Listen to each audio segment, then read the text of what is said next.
Well, Shemai Paub and welcome. We're dead on 12 o'clock now, so we'll make a start if that's okay with everybody. I'm Owen Phillips. I'm the Involvement and Engagement Officer with CADR, the Centre for Ageing and Dementia Research, funded by Health and Care Research Wales. CADR is an infrastructure project, and we're based in Swansea, Bangor, and Aberystwyth universities. We engage with research and in reaching out to the public, third sector organisations, and research and health professionals. And our aim is to address health and social care needs of older people in Wales. I'm really pleased to be able to welcome you to this month's webinar, which we're running in advance of Dementia Action Week 2022. Getting a diagnosis of dementia will look at empowerment, guidance, support, and action via research. We're really fortunate to have some speakers from the Alzheimer Society, Joint Dementia Research, or JDR, and Bangor University. CADR promotes and supports JDR in Wales and works closely with the Alzheimer Society in delivering the Dementia Friends programme. Now, during the webinar, your microphone will be muted, so if you have any questions or any feedback, please type them into the chat box, which will appear at the bottom of your screen. So without further ado, on to the webinar. We really hope you enjoy the event. Thanks.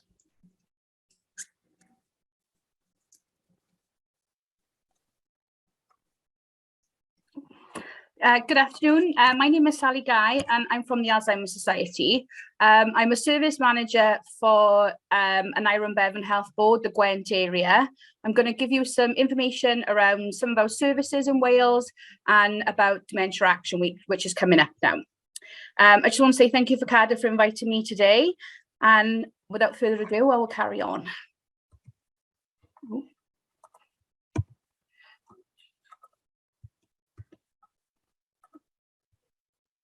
I'll try to carry on again.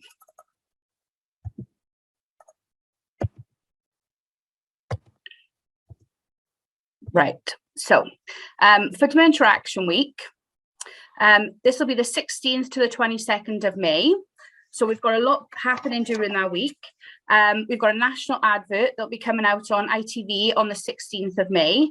It should be out about 9:10, so it should be around the time Lorraine is on in the morning.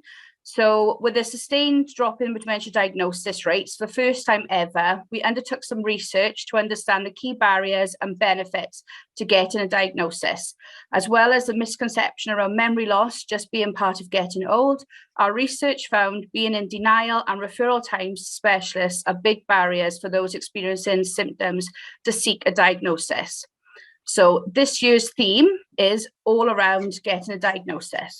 So Dementia Action Week, we want to encourage those who might be living with or close to someone who might be living with an undiagnosed dementia to firstly be able to understand and recognise potential dementia symptoms, come to us for guidance and support, and feel empowered to take the next steps to improve the diagnosis process for both them and healthcare professionals. So I'm going to give you a little bit of a sneak now on our dementia website. So the Alzheimer's Society website, we're going to have a memory hub page for Dementia Action Week, and this is specific for people that are looking to get a diagnosis and for family and friends to support them. So I'm going to go through the first one. So educate and inform. That first tab will be all around just questions and answers. There should be some short videos around dementia, people's lived-in experiences and how they obtained their diagnosis. So it should just give people really an idea of what they should be looking for and speaking about with their loved ones. So if I go on to the next slide. So if we empower people, their dementia diagnosis journey. So this next slide, on the website, there's going to be a lot of documents for people to be able to download. So there'll be something called benefits of getting a dementia. So obviously we know there's a lot of benefit about getting your dementia diagnosis. So we can see the impact. There's going to be lots of discussion around treatments, support and care, what type of medication people could possibly be taking, access to support around Alzheimer's Society services. So things like we've got a lasting power of attorney service online, all the important things that people need to look at when they first get a diagnosis. things like entitlement to benefits. And obviously the sooner a person obtains their diagnosis, the quicker things can move along for them and they're able to access support. So the next one then, the next tab on the website will be coping with memory problems. So again, on this section, there's going to be lots of fact sheets about different types of dementia, how families can cope with memory loss and topics for discussion. There's also as well different things on the website around talking points. So that's basically our online community. So you can get involved in chatting with others. Peer support is extremely important when you obtain a diagnosis, and speaking to others that have been through the journey is really helpful, we found. And there's also some practical tips and advice. Now I'm going to give you a bit of a sneak preview. This is going to be one of our tips and advice pages. So this is going to be the dementia symptoms checklist. So you should be able to go through this and print it off. You can then go through each topic, write down and tick your concerns, and then you can take this in with you to the GP and you can discuss what you've come across, and then hopefully your family members then will be able to support you in obtaining a diagnosis. So that's just a little bit of a sneak preview for Dementia Action Week. The website should all be up and running on the 16th of May, and that will go on then for a whole week, and hopefully this will be a permanent thing that'll be situated on the website. So this next bit is my role. So within Wales, we've got 7 service managers. So I'll just go through the areas. We've got a service manager in North Wales. We've got a service manager in West Wales. They're broken down into different areas just because of contracts and really just the dynamics of the area, really. We've got another one in Swansea, Neath Port Talbot, Merthyr RCT in Bridgend, and we've got 3 in Gwent that cover Gwent and Powys. We've got 1 in Cardiff and the Vale, and there we go, they're all there together now, so you can see how many areas we represent. So within Wales, we've got 58 frontline staff, we've got 122 service support volunteers. Like I said, we've got 7 service managers and we've got 1 area manager for the whole of Wales. So we are quite a busy team. So I'll just go through some of the services for you and explain what we've actually got going on within Wales. So the next slide. So these are the services we provide. So the first one I'll start with is Dementia Connect. So Dementia Connect is one of our main services. Dementia Connect, we've also got a Welsh speaking line. So there's 2 different telephone lines if anybody did need support. We've obviously got the Alzheimer's website, but there's also an email address if somebody wants to get in touch with us. So no one should face dementia alone. And with Dementia Connect, no one has to. It cuts through the confusion and delay in finding the right support to meet your needs. So the Dementia Connect line, as I said, it has English and Welsh speaking on the support line, and it's open Monday to Wednesday from 9 AM till 8 PM. It's open Thursday and Friday from 9 AM till 5 PM, and it's open on Saturday and Sunday from 10 AM to 4 PM. So I'm just going to go through a few of the services now that are linked to Dementia Connect. So we've got our telephone support. So dementia advisors offer emotional and practical advice over the telephone. We've also got our online support, so we can chat to others affected by dementia via online community. So like I said earlier, that's things like talking points. There's different leaflets and things that you're able to download online, and you can also look for local services in your area. And we also have face-to-face support. So these are the local dementia advisors. These are the ones that I line manage. And within my area, I've got a primary care service, and that's within an Iron Bevan Health Board. So we are based within the memory teams, and we support people with a diagnosis within 3 months. They automatically come to us. So we understand that dementia affects everyone differently. That's why we tailor our support to a person's individual needs. This can include local services as well as round-the-clock access to support by telephone and online. So we've got some of our examples. So with the face-to-face support, we're able to take out relevant materials, we're able to organise a home visit, and we're able to support someone through their dementia journey. So this means that they don't have to have a diagnosis to contact Dementia Connect. Even if they're just worried about their memory, they can contact us and we can support them through the process. We also offer tips for making homes dementia friendly. Like I said, we offer information around lasting power of attorney, and we've also got an online lasting power of attorney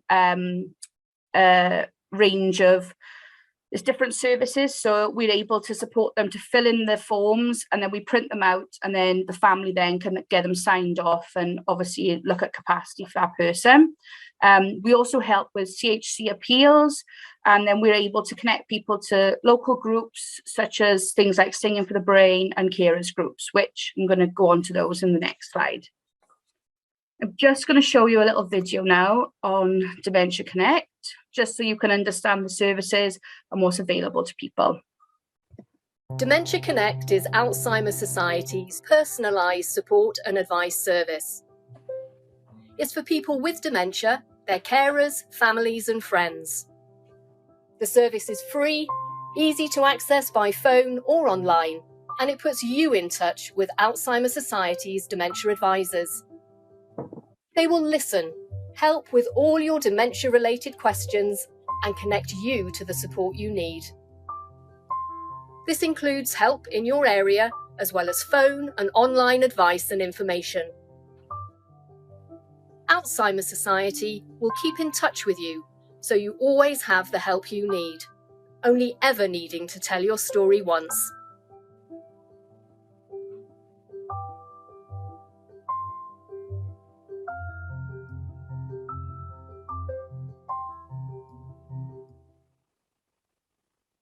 There we go. So the next bit now, I'm just going to talk about some other services within Wales. Not all of these services are available in every part of Wales, so I'm going to give you just a rough idea of where you can access them, obviously due to contracts and things like that. So the next thing we're going to talk about is younger people services. So just to be aware, younger people can access any part of Dementia Connect. It's just within Cardiff and Gwent and Iron Bevan, we have specific younger people services. So they're for under 65s. So we've got community support within Cardiff only. We've got dementia support, which is in Cardiff and is in Gwent. We've got some support groups.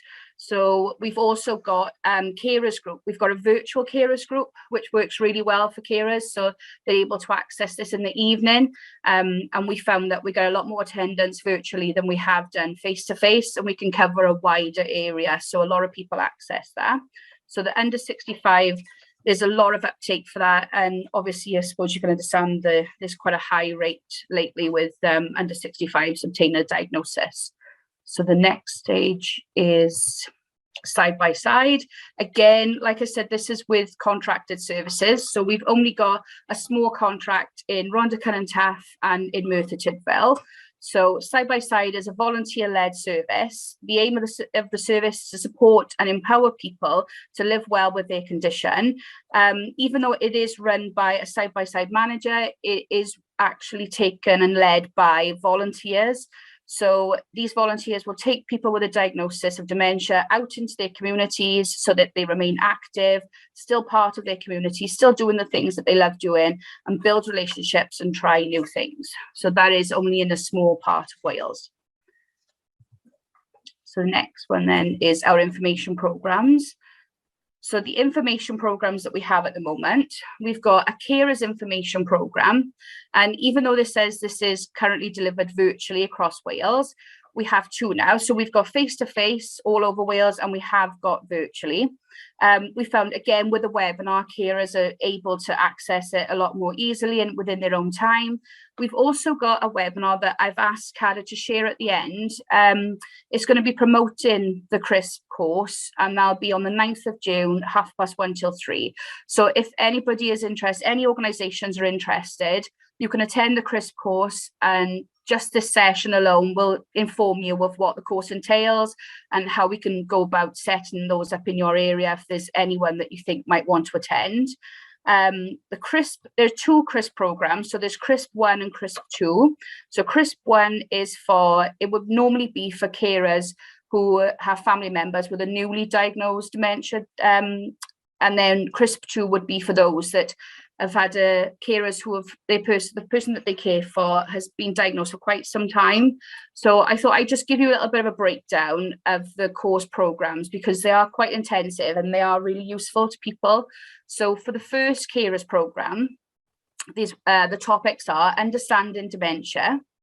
And this is all around emotional implications on the person with a diagnosis and the family. So that's their initial course. Then for the second session, that would be around legal and money matters. And this is normally around supporting carers with financial decisions, benefit entitlements, things like the Mental Capacity Act, lasting power of attorney, and obviously putting them in touch with people like the Department of Work and Pensions, people like that, just so that they know who they can contact. Then we've also got the program number 3 is providing care and support. So for this program, even though it is early stages, we normally try and talk about strategies for the carer, communication. So this could be a challenge later on, and different types of behaviour as the dementia progresses. And then stage 4 is coping day-to-day with next steps. So this could be around the impact of the caring role and their relationship, and also as well, just about looking after yourself as a carer. That is extremely important, because we also know that, the long-term stress of caring for someone, the health implications of that. So the next program then, the CRISP 2, we've only got 3 topics. So within those topics, we've got topic 1 is understanding how dementia progresses. So they're all roughly around understanding how it progresses, but there's different factors. So this one would be around the impact and changes with the person. And again, it will be a different stage now for coping strategies around behaviour and just living well with their condition. The next one then would be, the next topic is access and support and care, and then this would be around things like longer term decisions, so things like packages of care, paying for packages of care, respite, things like that. So we would discuss those topics. And then the very last one then is really just about activities within the home, so supporting that person with dementia to live well with their condition, to support them in making their decisions and supporting different activities so the carer feels well equipped to deal with this situation, which is what we find. That's what a lot of carers want. They just want this information. So the next program that we've got is the Live Well with Dementia program. So the Live Well with Dementia program is specifically aimed at a person who's newly diagnosed. So it's a person with dementia. It's not for the carers. There's 7 sessions for this, and they are really informative. And we tried it online, and it's worked really well. We've tried it with a lot of younger people, but we find that the face-to-face, obviously with that peer support and that interaction, works best. So we're running 2 programs at the moment, virtual and face-to-face. So the first session of that program would be life after diagnosis. So basically, what does living well mean for that person? What their diagnosis means to them, and if they've got any questions. And then the second program is Living Well. So that is managing daily life, so different strategies, coping mechanisms, things like that, things that possibly that they could discuss with an OT, things around their home to support them on a daily basis. And then the next 3 then, so we've got Keeping the Balance, they're called. So the first one is Managing My Health. So we would be talking about things like diet and fitness, things like that. The next one then would be around managing your feelings, because getting a dementia diagnosis can be a shock to the system. So people just need to be able to express their feelings and find different outlets for that, and we can talk things through with them. And the very last one is My Support, Communication and Relationships. So this would then be obviously talking about family, friends, things like that, who they can go to, who they think they can talk to, and support workers. So the last one then is Myself, My Support and Future Planning.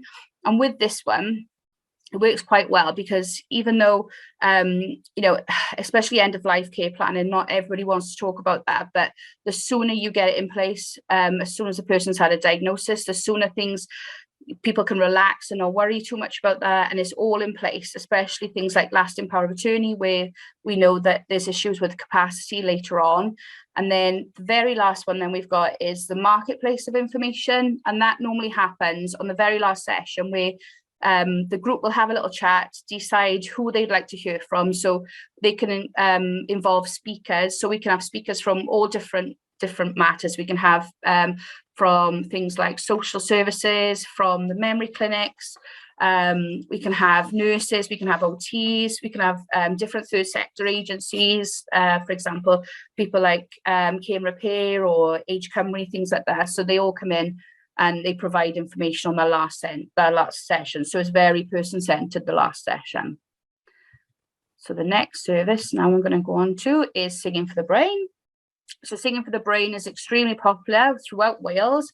It was delivered virtually, but it is back to face-to-face, and that is all over Wales now. So we are back to face-to-face, and we do have a virtual session, but that's a national virtual session, just in case anybody wants to continue doing it virtually, because like we said, we have found that a lot of people like to do the virtual services. This is just easier for them when they can fit it in their day. So the Singing for the Brain, it's a very structured program. It brings people together affected by dementia to sing a variety of songs they know and love in a fun and friendly environment. We also carry out vocal exercises that help to improve brain activity and well-being, and they are extremely well attended. Within Gwent as well, the Myron Bevan Health Board, we have another service called Music and Memories, and that's not as structured. It's quite, we've got a facilitator that comes in, and that's more of a peer support session where they decide what songs they want to sing. It's not as, like I said, it's not as structured. There's not as much movement or repetition within songs. So it's very much more of a peer session. So the next one I'm going to go on to now, our next service, is our activity groups. And again, all of our activity groups now are back up and running, and they're face-to-face. We have kept one or two virtually, because we do find that people might not necessarily, and especially with technology now, we found that the amount of people that have accessed technology during lockdown has been brilliant, so that, you know, a lot of people can continue this. We're seeing people that we've never seen before, you know, accessing our services, which is great. So we've got different activity groups. We've got activity groups in Merthyr, Bridgend, Cardiff and Gwent. We also have dementia cafes. And the dementia cafes are more around providing information. Sometimes we have speakers within the cafes, or it's more around things like peer support, and just sometimes there'll just be topics of conversation, things like that. And then we've also got carers peer support groups. So we've got a younger person's one that runs on, I think it's the third Tuesday of the month, and that's in the evening. And we also have one in Cardiff. So the actual groups themselves, the activity groups, are working really well. I think I'm just going to put in now, that's all of our services really. So especially with COVID, within the last year, we've supported 4,275 people affected by dementia. We've had 56,034 interactions. We carry out and make an evaluation count. So an evaluation is done on each service. So if it's a one-to-one service, so for example, Dementia Connect, that's done every month. So every time a case is closed, they're added to the list, and at random, someone is picked to evaluate that service. The groups and Singing for the Brain, that's normally done on a quarterly basis, just so that we can get some feedback. So I've just added in some quotes about feedback. So 100% of those who took part in our evaluation during this quarter felt that dementia advisors understood their needs. 86% of those who took part in our evaluation during this quarter felt that the service helped them to make decisions. And 93% of those who took part in the evaluation during this quarter felt the service helped them to feel more able to manage, which is really useful. So the last bit now, I'm just going to put in, these are a few quotes. Well, this is a quote that we've had from someone that during the evaluation, they said, "It's an absolutely invaluable service. Dementia was a completely new thing to me, and I wouldn't have known who else to turn to. My dementia advisor never rushed any phone call. She just listened and gave me time. There wasn't a question she couldn't answer. She was the font of all knowledge."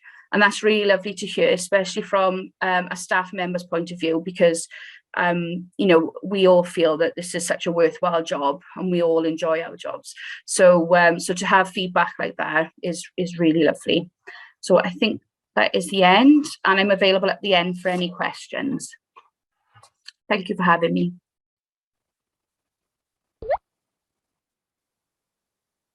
Hi, guess it's my turn now. Nice to meet you all, and thanks for having me here. I'm here with my colleague Sarah. I'll introduce myself, I'll let Sarah introduce herself, but then I'll give you a bit of a blurb about what we do in the Dementia Voice team here at Alzheimer Society. So my name is Jane Platt. I'm the Dementia Voice lead for Wales West Midlands, part of the Dementia Voice team, and I have responsibility for the fundraising directorate as well, which I'll tell you more about in a minute. Sarah, would you like to introduce yourself? Yes. Hi, my name is Sarah Williams. I'm a carer for my mother, Brenda Cartwright, who was diagnosed with dementia 7 years ago. Although I think there were signs before that she had dementia.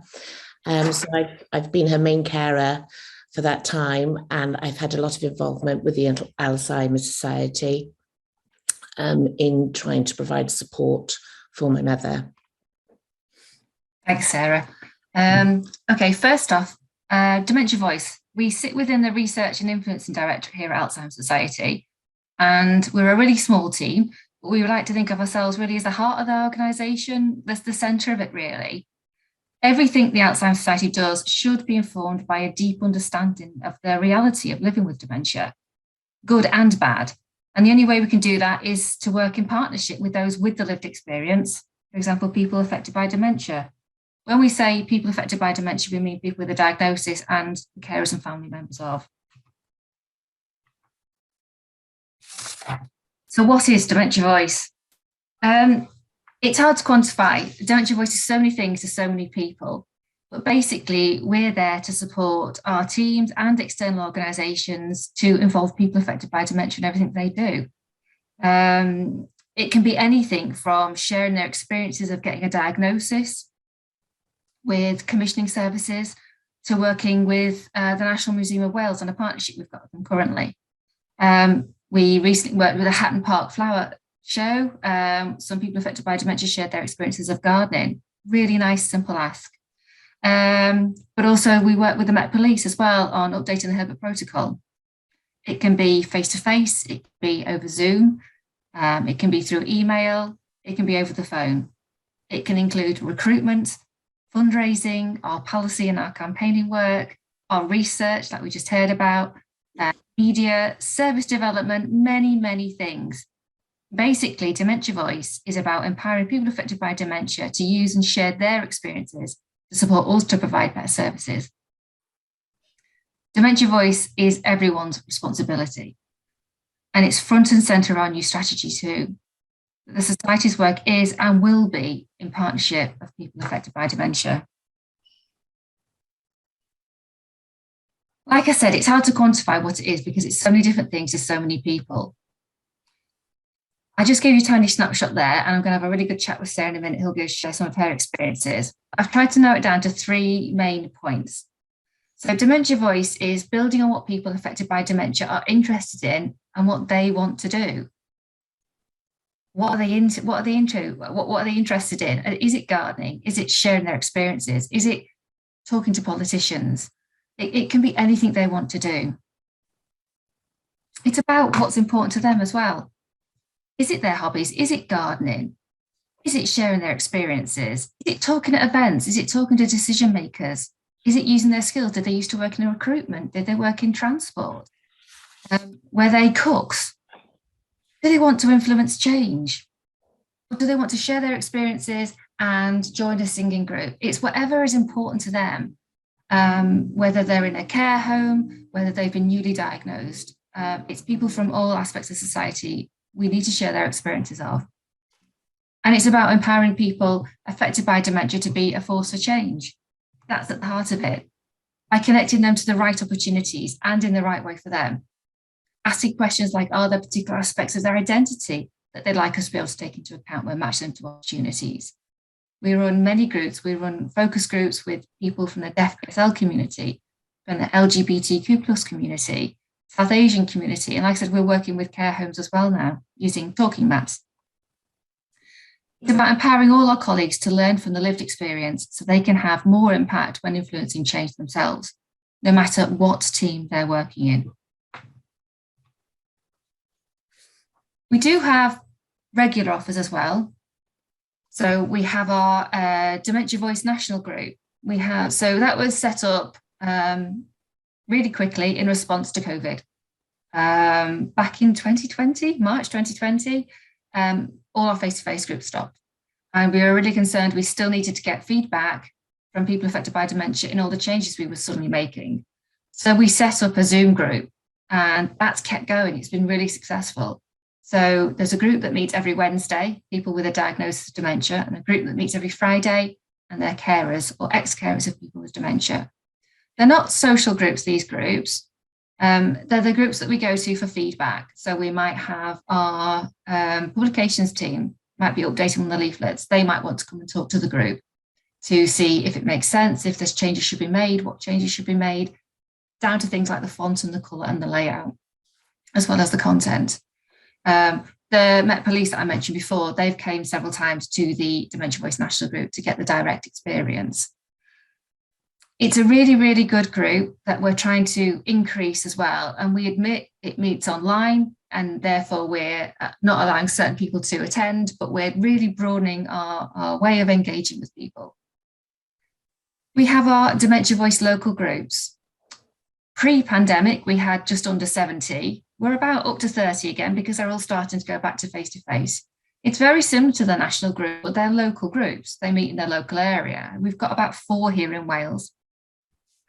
And they take the national topics, such as the Met Police, but they do a lot of work with their local community as well. They're more focused on getting their local community dementia friendly. So when I used to facilitate one, we visited St Fagans Museum in South Wales. They had recently done some changes, this is about 5 years ago, and they wanted to make sure the changes they made were dementia friendly and what could be changed, what could be improved. A local bank came to visit us. They wanted to be more accessible to people affected by dementia. We also have the Dementia Voice National Reference Panel. That's an email survey group. So there's about 120 people on there. And the same as the national group, this is national, it's not just Wales.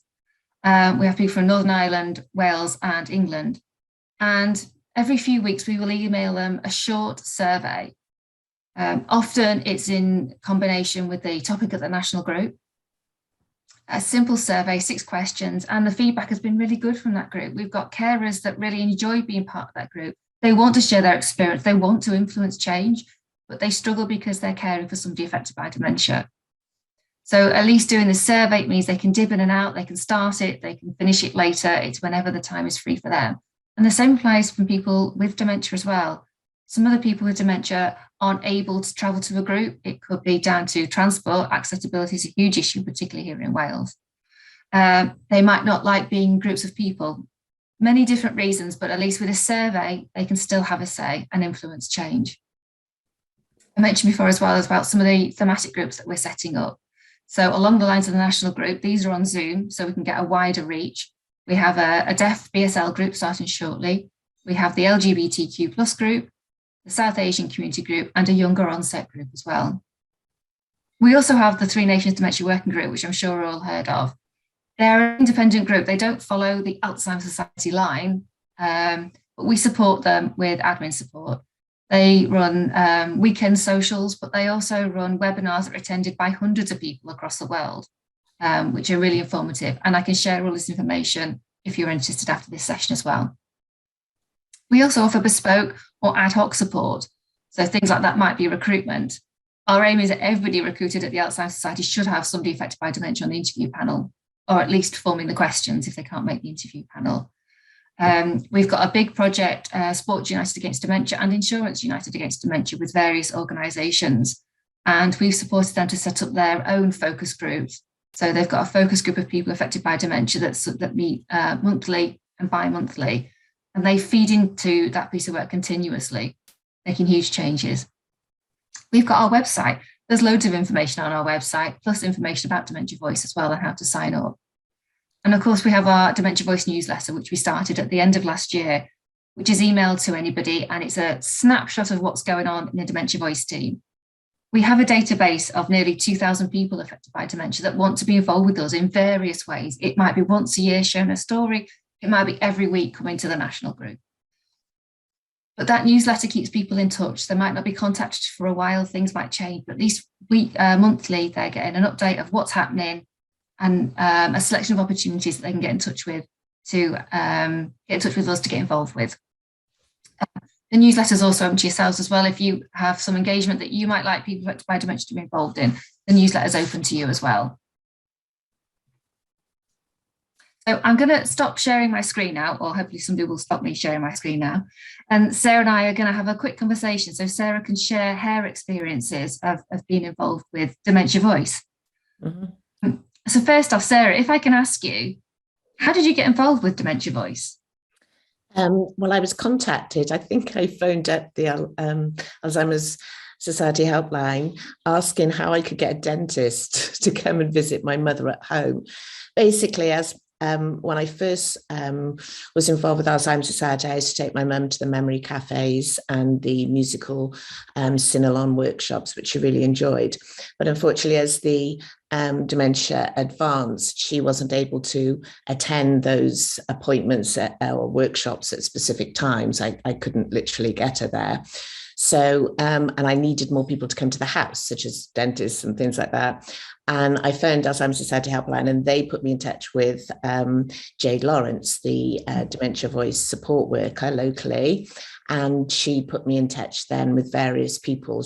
I spoke to her, and she's a lovely person, very bubbly, cheers you up. It's just nice because as anybody who is affected by dementia will tell you, not only the person living with dementia, but the carers and their families, it does disrupt and cause, well, the illness affects everybody within the family. And it's so nice to be able to speak to somebody like Jade, who makes things easier for you and is able to put you in touch with the right people, because you can feel very isolated and lonely otherwise. Brilliant, thank you. So Sarah, so Jade shared the information about Dementia Voice, and then yes, and she put me in. Yes, and she put me in touch with other people as well, and she was able to help me with, you know, just the various practicalities that you just don't know about.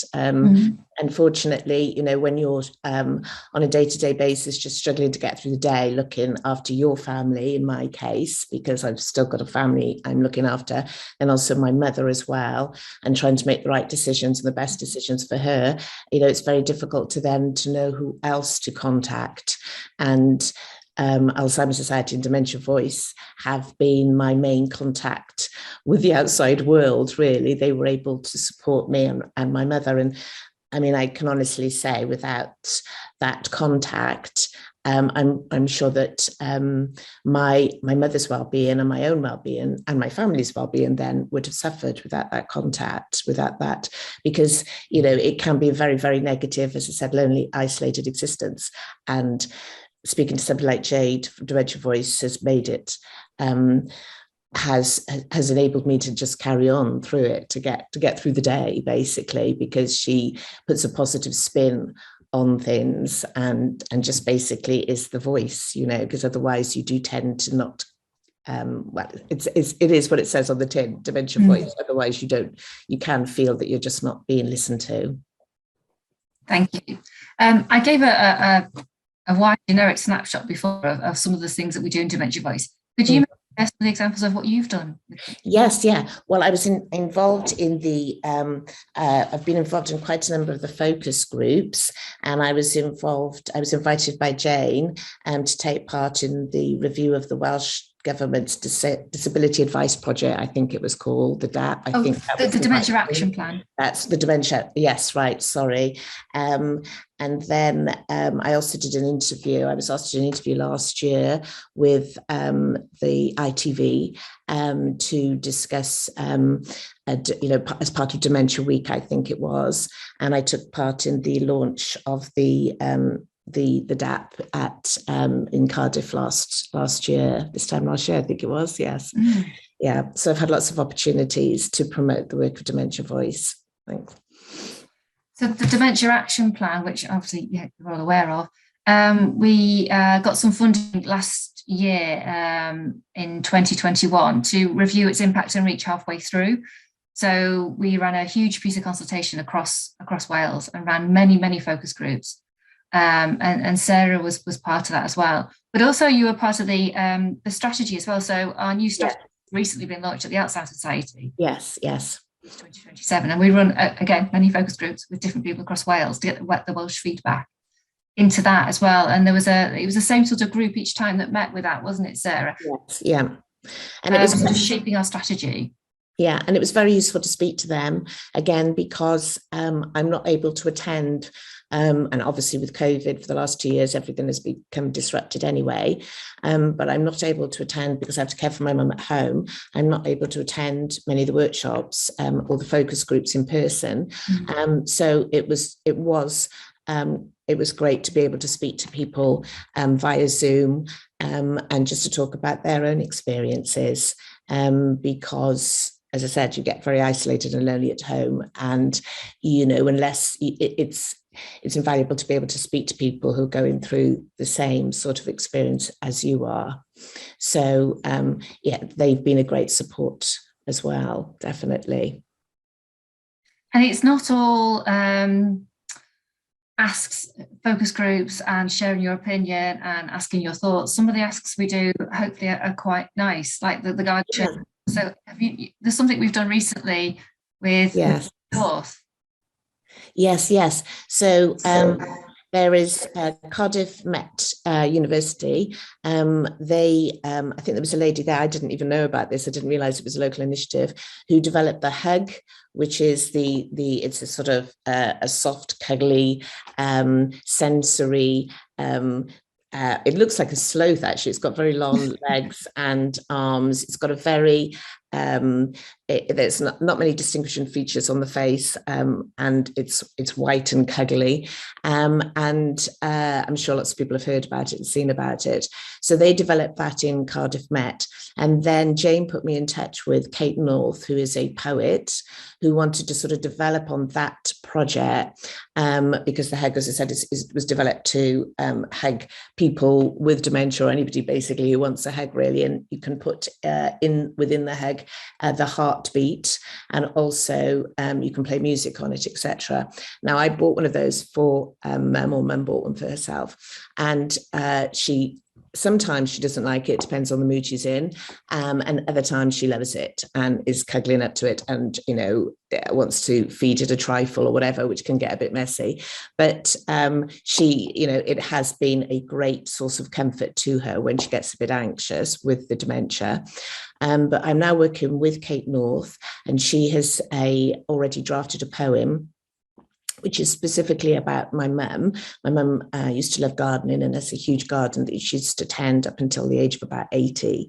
And so Kate has written this beautiful poem about that, also incorporating the fact that one of my mum's favourite films, which gives her a lot of comfort, is The Sound of Music, Julie Andrews in. And she's incorporated a few lines into that. Now, the idea now is that myself and my brother are going to record the poem, and then that will become part of a sensory book that will be individual, obviously, to my mother, that will be touchy-feely, sensory, will also be audio as well. So it'll also hopefully stimulate all the senses and be of great comfort to her. And the hope then is that that they will be able to roll that out. I think myself and another family living with dementia are involved. And the hope is that will be rolled out to other people who are living with dementia. And those sort of things, again, help you when you're going through the day-to-day routine of living with dementia, especially, unfortunately, as the disease advances, and you see all those horrible negative things that are happening to your relative. Those sort of things and that input from people is invaluable. It's priceless, really. It helps you to keep going when you're having a bad day. And also, we couldn't do what we did without those experiences. So thank you. Leads nicely on to the last question, really. So why do you think it's important that you are able to share your experiences? Oh, well, I mean, I spoke to you the other day when you phoned me up and asked me to get involved with this, a call today. And I'm always willing to do that because, as I said, Alzheimer's Society have been such a huge support to me and then hence to my mum. But I mean, you have negative days. Jane phoned me the other day and I was having a great experience because my mum had had 2 falls recently at the beginning of April, and then had, after about a week, had the GP wasn't able to come out to see my mother because my mother is now more or less housebound. So my mum was sent to hospital and spent about 12 or 15 hours, I think, overnight in the Grange Hospital in Newport. They were, the staff there did as much as they could, x-rays, etc., to make sure that my mother hadn't fractured any bones, but it wasn't a great experience for a person with dementia. And so I suppose what I'm sort of would love to flag up now, and it was something I was thinking of the other day and ties in again with what Kate North has developed at Cardiff Met, is that, you know, to have maybe some sort of a room in hospitals. I mean, hopefully, I mean, ideally, dementia patient, people living with dementia shouldn't have to spend 12 to 15 hours in a hospital like that. I would love to have a dementia nurse that would come out, because we have the memory service, but they can only come out about once a year, which really isn't enough. I mean, you need more support from the medical profession or for the memory assessment profession. And if we can't have that, it would be in a hospital setting, if they do have to spend more than a few hours there, which ideally they don't, would be to have some sort of a sensory room for people with dementia, as they do for children with toys, etc., to calm their anxiety. And because my mother got very anxious, which resulted in aggressive behaviour towards the staff, which made their job more difficult. But basically, if they could have some sort of sensory room in hospitals for people with dementia, that, I mean, my mother, and I think it's well known fact, music is the best therapy for people with dementia. And as soon as you put music on, you know, it can calm their mood. Not always, but it can. Also with my mum, a cup of tea, and maybe just to be in a room with surroundings that are suitable for people with dementia, like they do in care homes, or, you know, with old pictures up, a settee, just something a bit more comfortable and more home-like than being presented to in an acute hospital, which, you know, for all of us is scary, but for somebody with dementia is even more so. So I think there are lots of little things that we can do to improve the lives of people and carers living with dementia. You know, some of it isn't rocket science. It's great.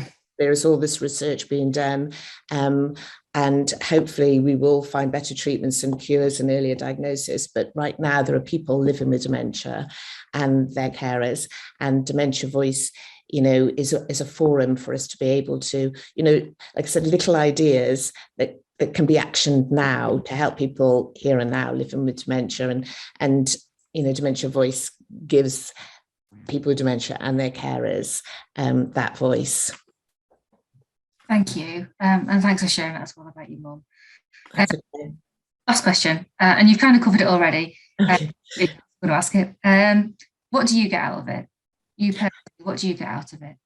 It's a voice, you know, as I said, it's what it says on the can. It gives me a voice, it gives me an avenue if I'm a pathway then, because unfortunately, you know, there are so many sometimes agencies involved, you know, with social care, with the health service, with the memory clinic. If you have a relative in a care home, the care home, very often for the person in dealing with all of that, you know, the carer or the person living with dementia, it can be very, very confusing when you're being battered or pathed and battered from one person to another, from one you know, organization to another.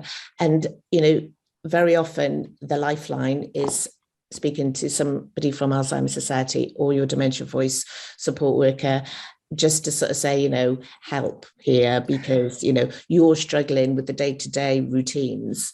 You know, you're on the hamster wheel of trying to look after somebody, and in lots of cases look after a family, and in lots of cases hold down a job as well. So you do need somebody to, you know, just to help you out sometimes. And I think that's what Dementia Voice gives you, and it's just invaluable. And Alzheimer's Society are brilliant, and I would, you know, my mental health and my well-being, and that, you know, obviously my mother's as well, would have suffered without it. Oh, thanks, Sarah. Actually, I didn't pay her to say that or ask her to say those bits. Just want to point that out. That's the session over with from Dementia Voice now. But if you've got any questions or you want information, Charlie, I'm sure will share my email address afterwards. But thanks, Sarah, again for making it up. Thank you. Thank you both. Thanks. Hello, pnawn da pawb. Good afternoon. My name is Jen Roberts. I'm a researcher at Bangor University. Thanks for having me. It's great to see all the work that's being done around diagnosis and the support and opportunities that are available for people in Wales. It's fantastic. Thank you for giving me a couple of minutes. Hi, Owen. Thank you for giving me a couple of minutes to let you know about a piece of research that we're about to launch, exploring the experience of diagnosis for people in Wales. So it's a Wales-wide survey that's going to be launched next week during Dementia Action Week. The survey looks to find out what people's experiences have been, how they relate to the aims that are outlined in the Dementia Action Plan for Wales that are specifically around diagnosis. What people have found helpful, what needs improving from the perspective of those who've gone through the process. Plus it asks for any advice that people might have for making improvements to the process. We're also particularly interested in looking at any differences in the experience between people who live in rural as compared to urban areas. And also between people who are diagnosed with more typical forms of dementia as compared to people diagnosed with rarer forms of dementia. And hopefully also whether the experience differ for people who have been diagnosed since the launch of the Dementia Action Plan. So for that reason, we want to hear from as many people across Wales as possible, affected by any type of dementia, and having been through the diagnosis process at any time, not just recently. No, there's no age cutoff, any age too. So it should add to the brilliant consultation work and the report that by the Alzheimer Society that explored the progress of the Dementia Action Plan that Jane just mentioned in the last presentation. And we hope that together in collaboration with other people, with other work that's going on at the moment in Wales around diagnosis, that we can find that what we find can be used to help influence future policy and practice in Wales going forward, and to make the diagnosis experience the best it possibly can for people in Wales. So if you or anyone you know might be interested in taking part, or if you're willing to share, the survey will be out next week. We'll share it on Twitter, Facebook, mailing lists associated with Bangor and Cadair, or you can contact me directly in those details there. You can phone me or email. And the survey will be bilingual, fydd o ar gael yn Cymraeg a Saesneg. So yeah, hopefully we'll get lots of responses. Diolch yn fawr, thank you.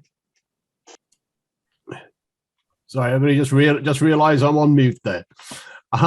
Thanks everybody for your attention and your participation this afternoon. And a massive thanks to our presenters and to the Cadair team for setting it up. And of course to you, for our audience, for your participation and your interesting questions. It's remarkable how much more support there is available now in the sort of dementia area than there was, say, 10 years ago. And it's good to see that we're able to share that with everybody. Please don't forget to complete your evaluation form, which will be sent through to you following this. And obviously take a look at the Cadair website, www.cadair.cymru, C-Y-M-R-U. And that'll help you keep updated with all our latest events. If you have the opportunity, please sign up to our newsletter as well. The details are on the website. We all look forward to seeing you at our future events, and stay safe and take care. Diolch yn fawr eto. Thanks again, Owen, and the Cadair team.